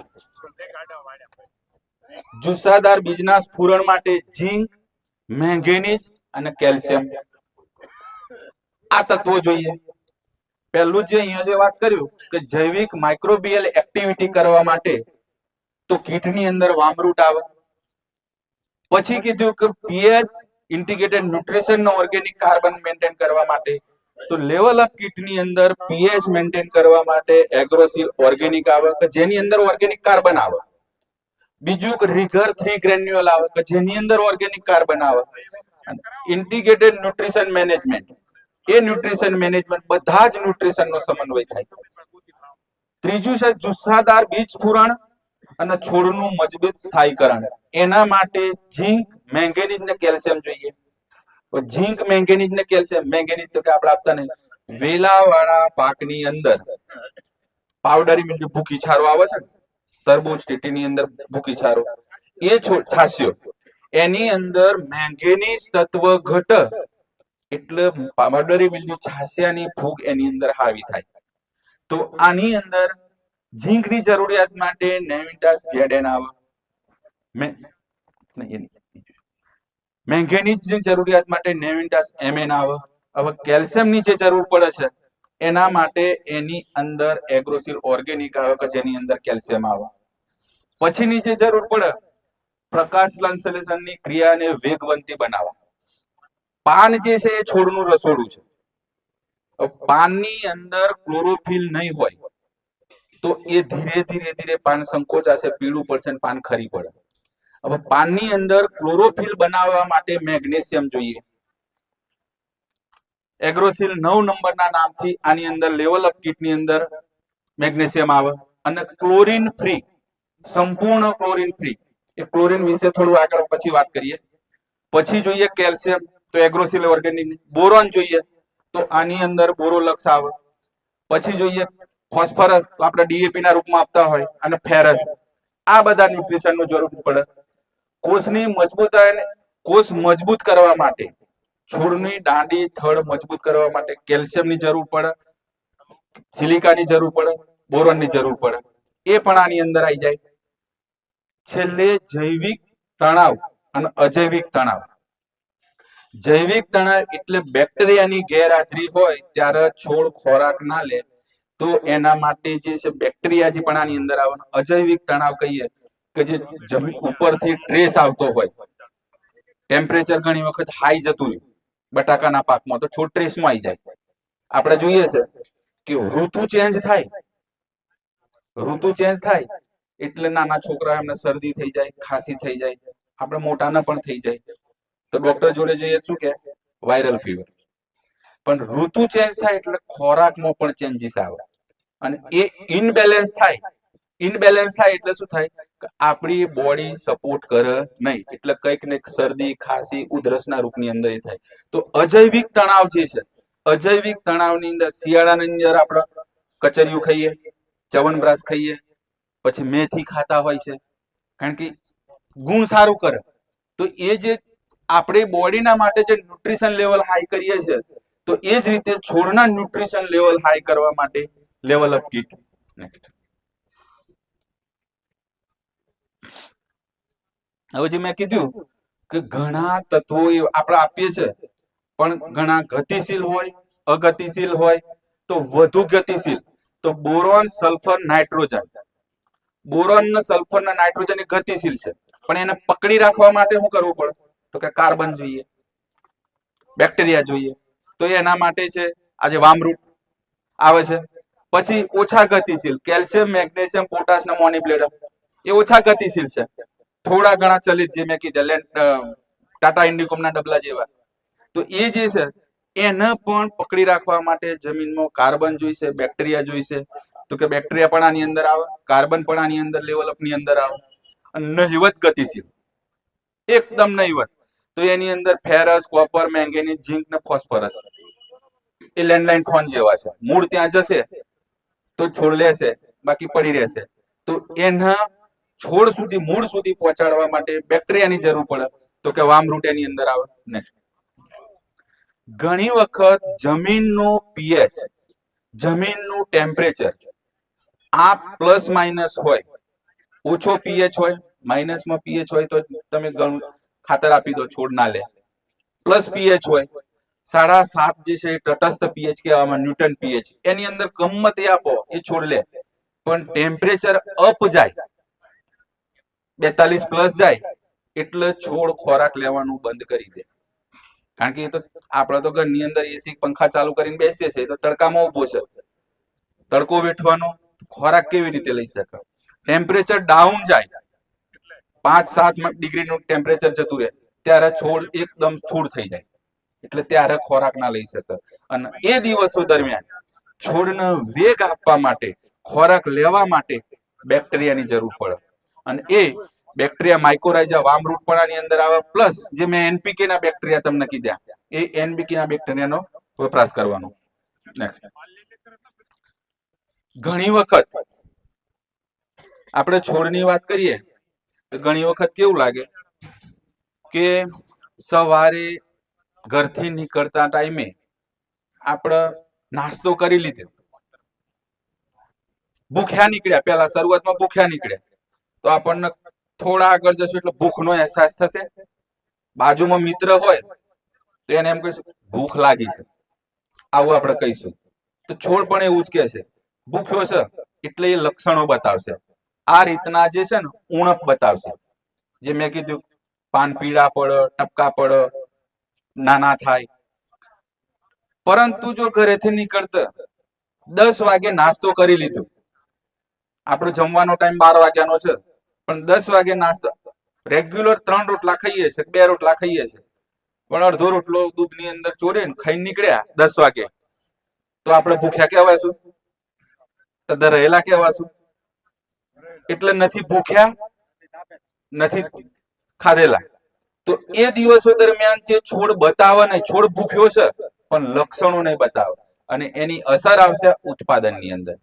અને આ જે મેક્સિમમ લેવલ, મહત્તમ લેવલ જે છે, આ મહત્તમ લેવલ જે છે ને, એ લેવલે છોડ તમે બધા જ ન્યુટ્રિશનનું બેલેન્સ કરેલું હશે, તો છોડ સંપૂર્ણ પ્રોડક્શનની અંદર, રોગ સામે પ્રતિકારક શક્તિની અંદર, આ બધાની અંદર કામ કરશે. અને જો અતિશય ન્યુટ્રિશનનું મેનેજમેન્ટ થઈ જાય, અતિશય, તો છેલ્લે છોડ બરી જતો હોય છે. હવે છોડ બરી જાય એટલે ઘણી વખત આપણે ખાતર છોડતા હોઈએ છીએ, 100 ગ્રામની જગ્યાએ 200 ગ્રામ પંપની અંદર પડી જાય તો પાન બળે છે. એ ન્યુટ્રિશનનું લેવલ હાઈ થઈ ગયું, અતિશય હાઈ થઈ ગયું. આ વાંગડીના 4 વેઢા છે ને, જમીનનું ન્યુટ્રિશનનું લેવલ જો મેનેજમેન્ટ કરવાનું હોય એટલે આની અંદર જે સુપર 6 હાઇજિંક આવે છે, આ જમીનની અંદર ન્યુટ્રિશન લેવલ મેનેજમેન્ટ કરવાનું કામ કરે. પછી આની અંદર નેવિન્ટ્રાસ ZN પણ આવે છે, એટલે આપણે મનની અંદર થાય 2 વખત ઝીંક આવ્યું. તો જે બીજી વખત જે ઝીંક આવ્યું એ ન્યુટ્રિશન નું લેવલ અપ કરી છોડની અંદર રોગ પ્રતિકારક શક્તિ વધારવાનું કામ કરે છે. બીજું એ આ લેવલનું મેનેજમેન્ટ થયું. અને ત્રીજા લેવલનું ન્યુટ્રિશન મેનેજમેન્ટ થાય એટલે છોડ પ્રોડક્શનની અંદર એનું કન્વર્ઝન કરે, ઉત્પાદન વધારવાનું કામ કરે. પણ જો ચોથા વેઢાનું ન્યુટ્રિશન લેવલ અપ થાય તો એ ન્યુટ્રિશન વધારે પડતું અતિશય થઈ જાય, એટલે જે મેં ઘીનું ઉદાહરણ આપ્યું એ છોડની અંદર એ સિચ્યુએશન આઈને ઊભી થઈ જાય, કાં તો બર્નિંગ કરે, કાં તો છોડ લબડી પડે. આ બધા પરિબળો ભાગ ભજવતા હોય. તો આ જે લેવલ અપ કીટ જે છે એ ત્રીજા લેવલનું ન્યુટ્રિશન મેનેજમેન્ટ કરે છે. જમીનની અંદર ન્યુટ્રિશન પૂરું પાડે, રોગ પ્રતિકારક શક્તિ સામે ફાઇટ આપે અને પ્રોડક્શનની અંદર છોડને રૂપાંતરણ કરતું હોય છે. આ જે લેવલ અપ કીટની અંદર જે 10 પ્રકારના જે ખાતરો આવે છે એ ખાતરોનું આખું ચિત્ર બતાવેલું છે. પહેલું જે આપણે અહીંયા જોઈએ તો રીગર +3 કે જેની અંદર હ્યુમિક, ફુલવિક, ઉલ્મિક અને કાર્બન. આ જે રીગર +3 છે કે જમીનની અંદર કાર્બનનું પણ બંધારણ મેન્ટેન કરે, સાથે સાથે હ્યુમિક, ફુલવિક, ઉલ્મિક આ 3 તત્વો આપે એટલે મૂળનો વિકાસ કામ કરે. છોડને કાર્બન મેન્ટેન થાય એટલે ન્યુટ્રિશન લે. બીજું ફુલવિક ને ઉલ્મિક ની વાત કરીએ તો ફુલવિક જે છે છોડના મૂળને ઉત્તેજિત કરે. ઉત્તેજિત કરે એટલે જે છોડ જે ખોરાક લેવા માટે આકર્ષાય મૂળ. અને જે ઉલ્મિક જે છે ને એ એના જે તૂટેલા સેલ છે એને રિપેર કરવાનું કામ કરે. શિયાળો આવ્યો એટલે બધાના ઘરે બોરોપ્લસ આવશે. બેનો બોરોપ્લસ ખાસ લાવતી હોય છે. એટલે જે ચામડી તતડે ને નાના બાળકોને ખાસ ચામડી તતડે એટલે એકદમ કાળું કાળું થઈ જાય, તો એ જે છે ને એની પર પોલિશ કરવાનું કામ કરે. તો આની અંદર જે રીગર +3 આવે છે એમાં હ્યુમિક, ફુલવિક, ઉલ્મિક ને કાર્બનનું બંધારણ છે. બીજું જે તત્વ જે આની અંદરથી નીકળે છે ને એગ્રોસિલ 9. એગ્રોસિલ 9 જે છે મેગ્નેશિયમ ક્લોરીન ફ્રી બ્લુ કલરનું છે કે જે છોડની અંદર ક્લોરોફિલ બનાવવામાં, પાનની અંદર રસોડું જે રસોડામાં ક્લોરોફિલ બનાવવા માટે મેગ્નેશિયમની જરૂર પડે. તો એગ્રોસિલ 9 જે આવે છે એની અંદર મેગ્નેશિયમ છે. પછી આવશે સુપર 6 હાઇજિંક. સુપર 6 હાઇજિંક જે છે હા એની અંદર zinc, ferrous, boron, manganese, copper, silica આ બધા જ ન્યુટ્રિશનનું જે બનાવેલું છે. 6 પ્રકારના ન્યુટ્રિશન આની અંદર આવતા હોય છે.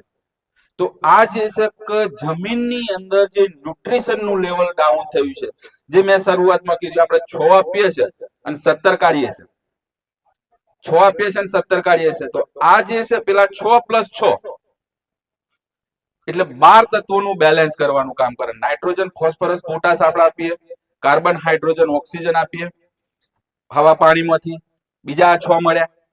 તો એ જમીનના ન્યુટ્રિશનનું લેવલ મેનેજમેન્ટ કરવાનું કામ કરે છે. પછી આની અંદર નીકળે છે એગ્રોસિલ ઓર્ગેનિક.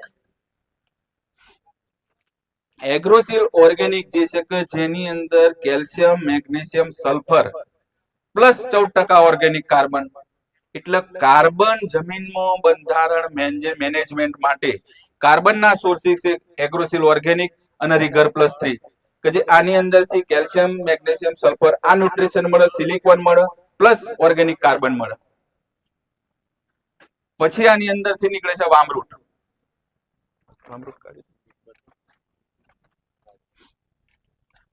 લેવલ અપ ની અંદરથી વામરૂટ નીકળે છે કે જે વામરૂટ માઇકોરાઇઝા જમીનની અંદર ભેજ ઊંડે સુધી હોય તો છોડના ભેજનો ટ્રેસ ના મેન્ટેન થવા દે, રૂટનું ડેવલપમેન્ટ કરવાનું કામ કરે.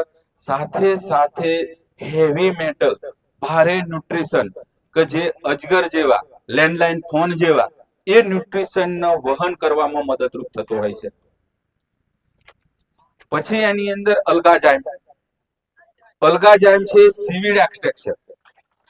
ઘણી વખત આપણી રેતાળ જમીનની અંદર ન્યુટ્રિશનનું લીચિંગ થઈ જાય.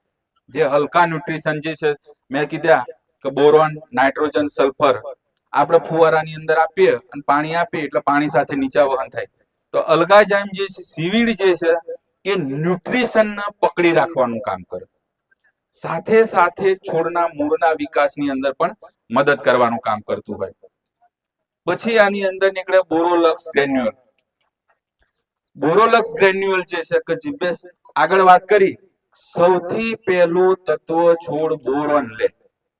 હવે બોરોન આપણે 25-40 દિવસે બોરોન આપતા હોઈએ, પણ જે એક કોષમાંથી બે કોષ કરવાના છે અને એના કોષ વિભાજનની પ્રક્રિયામાં મદદરૂપ થાય, તો એની અંદર બોરોન નીકળતું હોય છે. પછી નીકળે નેવિન્ટાસ એમએન.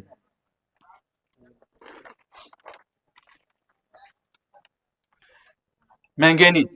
નેવિન્ટાસ એમએન જે છે કે છોડનો રોગ પ્રતિકારક શક્તિ, પાવડરી મિલ્ડ્યુ જે છાસીઓ કહીએ, એક ફૂગ સામે રોગ પ્રતિકારક શક્તિ આપવાનું કામ કરે, સાથે સાથે એને મેંગેનીઝ તત્વને પૂરક તરીકે કામ કરતું હોય. પછી આવે નેવિન્ટાસ એફી. આપણે ફોસ્ફરસ આપી દીધું, કેલ્શિયમ આપી દીધું, પણ એના જે પચાવવા માટે, દૂધના કેલ્શિયમને પચાવવા માટે બાજરીનો રોટલું જરૂરી છે, એમ જે જમીનમાં આપેલા કેલ્શિયમને પચાવવા માટે ફેરસની જરૂર છે. તો આની અંદરથી નેવિન્ટાસ એફી નીકળતું હોય છે.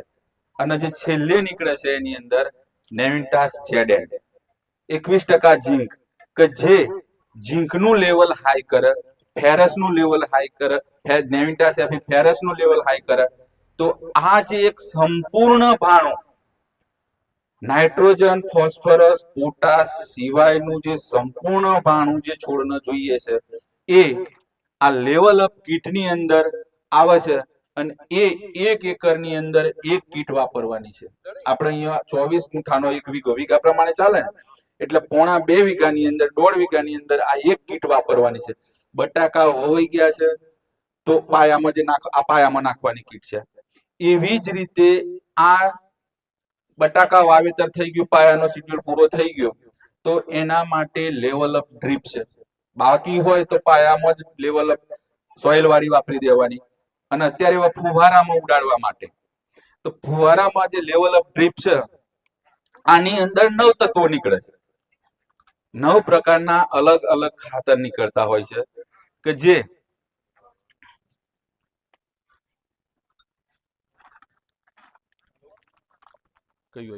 ઝેડએન. આગળ જે વાત કરી કે નેવિન્ટાસ ઝેડએન લેવલ અપ સોઇલ ની અંદર નીકળે, એવી જ રીતે નેવિન્ટાસ ઝેડએન 21% આની અંદર નીકળતું હોય છે. પછી એગ્રોસિલ 9, એગ્રોસિલ 9 જે મેગ્નેશિયમ ની જે વાત કરી, એ મેગ્નેશિયમ પણ આની અંદરથી મેગ્નેશિયમ પણ આ જ રીતે ડ્રીપની ફુવારાની અંદર, ડ્રીપની અંદર આપવા માટે નેવિન્ટાસ એગ્રોસિલ 9 આવતું હોય છે. પછી કેલ્શિયમની પ્રોવાઈડ કરવા માટે, કેલ્શિયમ પૂરું કરવા માટે કેલ્શિયમ ક્લોરાઇડ.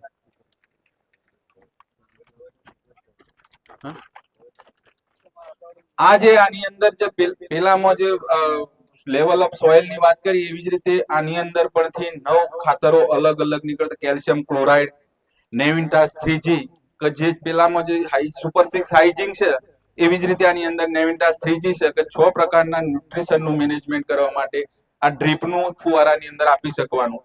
પછી એફી અલ્ગાઝાઇમ આવતું તો એની જગ્યાએ એનીમોજ આવે છે, કે જે ન્યુટ્રિશનનું લીચિંગ અટકાવે, સાથે સાથે ટ્યુમર બેસાડવામાં મદદ કરે અને બલ્કિંગ કરવા માટે. પછી બોરોસિલ, જેમાં બોરોલક્સ જે સોઇલનું આવતું હતું એમાં બોરોસિલ આવે છે, કે જે બોરોન આવે છે. અને જે છેલ્લે જે છે ડાયમંડ બ્લેક, મેંગેનીઝ પણ એની અંદર ડાયમંડ બ્લેક, કે જે પોટેશિયમ હ્યુમેટ, છોડની અંદર મતલબ કાર્બન નો રેશિયો, હ્યુમિક એસિડ નો રેશિયો આ મેન્ટેન કરવાનું કામ કરે છે.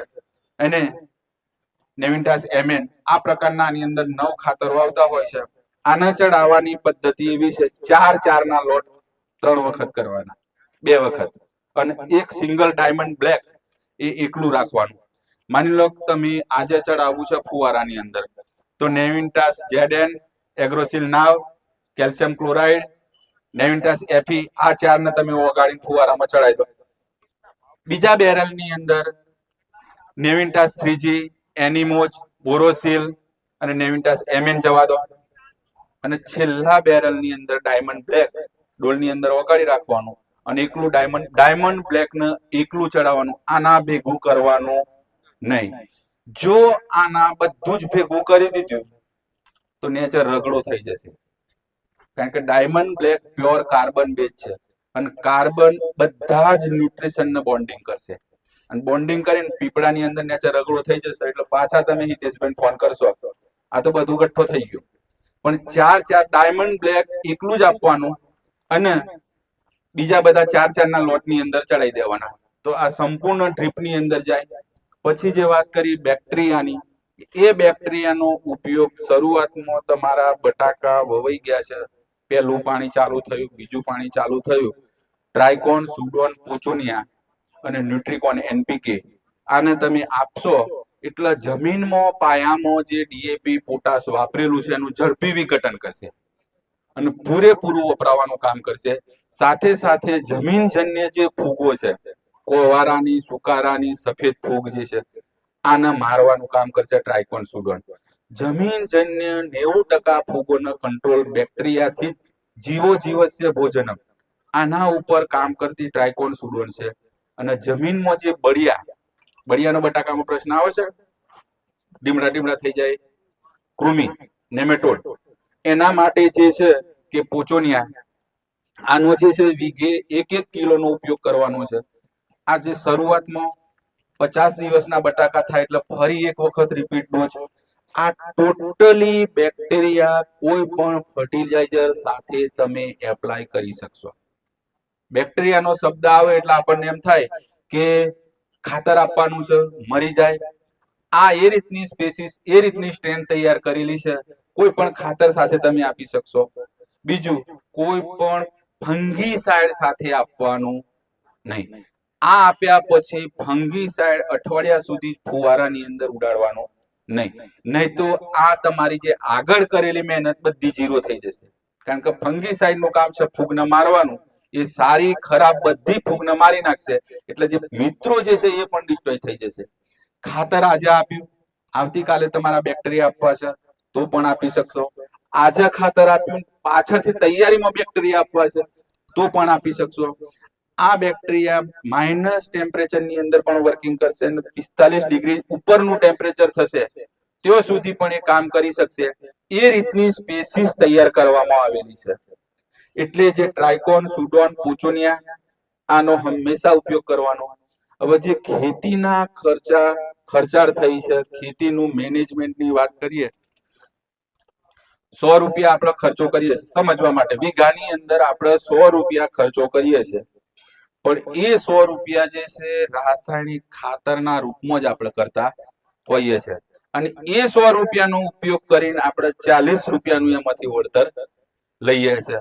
પણ એ 100 રૂપિયાના 4 ભાગ પાડવાના છે. એ 100 રૂપિયાના 4 ભાગ પાડવાના.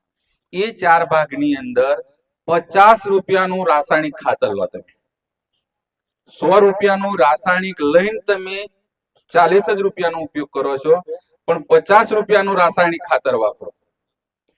20 રૂપિયાનું જે છે સેન્દ્રિય વાપરો. સેન્દ્રિય એટલે તમારું છાણિયું ખાતર પણ આવી ગયું, સારી ક્વોલિટીના સેન્દ્રિય ખાતરો પણ આવી ગયા, દિવેલી ખોળ, લીંબોળી ખોળ આ પણ આવી ગયા. બાકી રહ્યા 30 રૂપિયા. હવે જે 30 રૂપિયા જે છે એ 30 રૂપિયાની અંદર 10 રૂપિયાના જે છે બેક્ટેરિયા લો તમે. એટલે જે બેક્ટેરિયા તમે લેશો પેલા જે 50 રૂપિયા વાપર્યા છે એ 50 રૂપિયાનો ઉપયોગ કરાવશે અને બાકીના જે 20 રૂપિયા એ ન્યુટ્રિશનના રૂપની અંદર ઉપયોગ કરવાનો છે. હવે ન્યુટ્રિશનના રૂપની અંદર માની લો લેવલ અપ જે છે, ડ્રીપ છે, લેવલ અપ સોઇલ છે, સાથે સાથે બીજા બધા જે ન્યુટ્રિશન છે એ પ્રમાણેનો ઉપયોગ. ખર્ચો આમાં ક્યાં ખર્ચો વધ્યો, એ જ 100 રૂપિયાનું મેનેજમેન્ટ કરવાનું છે અને એ 100 રૂપિયાનું તમે જો મેનેજમેન્ટ કમ્પ્લીટ કરતા થઈ જશો તો આપણી જમીન પણ સુધરશે અને ઉત્પાદન પણ વધશે અને ક્વોલિટી પ્રોડક્શન મળશે. તો આ જે ન્યુટ્રિશનની મેનેજમેન્ટની વાત થઈ. બીજું કે એગ્રીકોન ન્યુટ્રીટેક લિમિટેડમાં ટોટલી વોટર સોલ્યુબલ ખાતરો આવે છે. જે આગળ જે મેં ક્લોરાઇડની વાત કરી, ક્લોરીન, આ બધા જ એગ્રીકલ્ચર ગ્રેડના વોટર સોલ્યુબલ ખાતર છે, સંપૂર્ણ ક્લોરીન ફ્રી છે, ઇવન મેગ્નેશિયમ એગ્રોસિલ 9 સાથે. હવે ક્લોરાઇડની વાત કરીએ, મીઠું બધાના ઘેર વપરાય છે, ઓગળી જાય છે. બેનો ઘેર રોટલો બનાવવા માટે પાણીમાં ખારવતો હોય એટલે મીઠું ઓગળી જાય.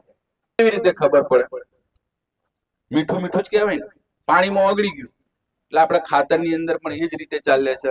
પાણીમાં ઓગળી ગયા એટલે ખાતરો કમ્પ્લીટ.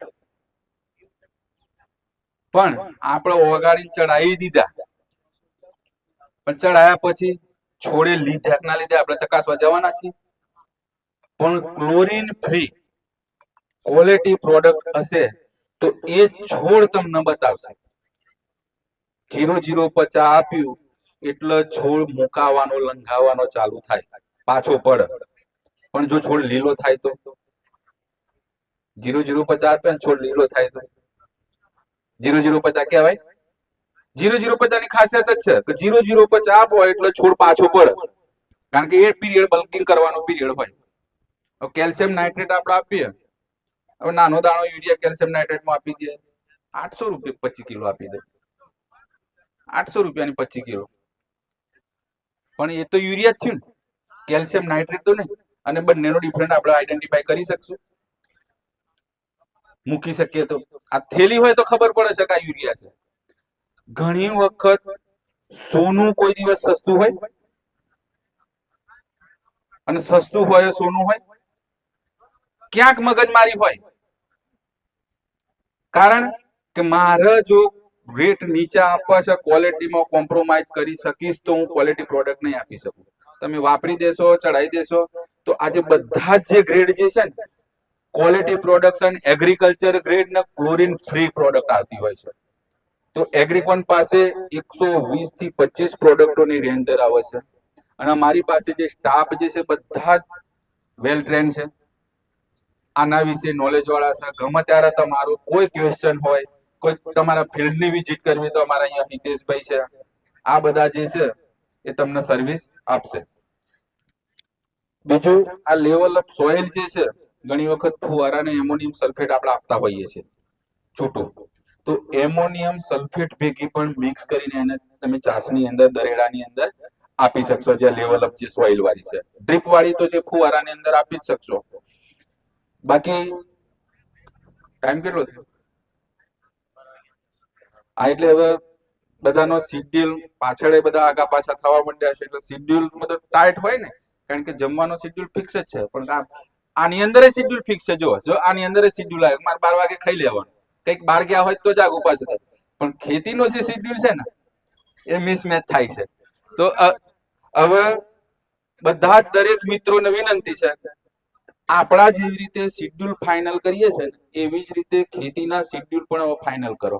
અને શિડ્યુલ તમને આમની પાસેથી પણ આ ટાઈમે આ જરૂર છે, પછી એને પાછળથી તમે ગમે એટલું આપશો એ નકામું છે. તો ટાઈમિંગ બહુ મહત્વનું છે.